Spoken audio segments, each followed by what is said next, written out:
So this is the same thing we were just listening to, just that's all. So let's generate another one of the same thing. Okay. All right, so now we have two sine waves exactly the same. And now let's see what happens when we add them together. So how do I do this? I can select both tracks and then go to tracks and say mix and render to new track. So this is going to add these two tracks together.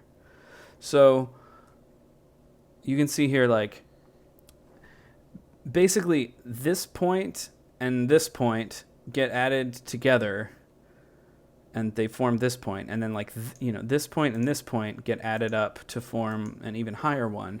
So like in this case, both sine waves reinforce each other, and it just ends up being one louder sound wave.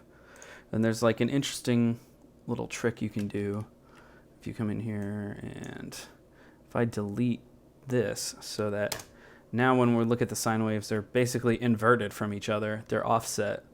If I like select both of these tracks, mix and render to new track, now we basically have nothing, because when you add a peak to a crest, the net, it's like adding +1 and -1, or in this case, I guess, 0.5 and -0.5. They just end up as 0. Now, depending on how well I did this, there might actually be a little bit of a sine wave, but it looks like I was pretty spot on with how much I deleted. You can kind of see a little bit of a, it's not perfect silence. You can see a little bit kind of goes up and down, but for the most part, it's essentially silent.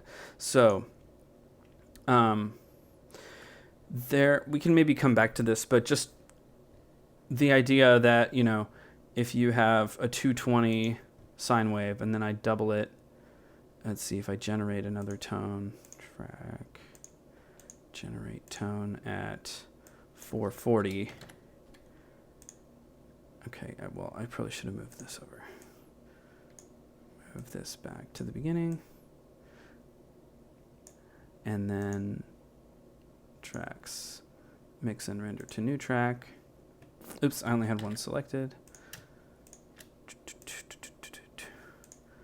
So now when you add them, you can even almost now start to see like the earliest form of a sawtooth wave just by adding these together. And then, when you multiply by 3, what's 220 times 3? 660.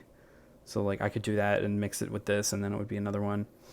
And the more sine waves you add, the closer you get to a sawtooth wave. So that's really all to say that when you look at a sawtooth wave, you're getting all of the harmonics, meaning that there's like little hidden frequencies in your sound, and you didn't even know they were there.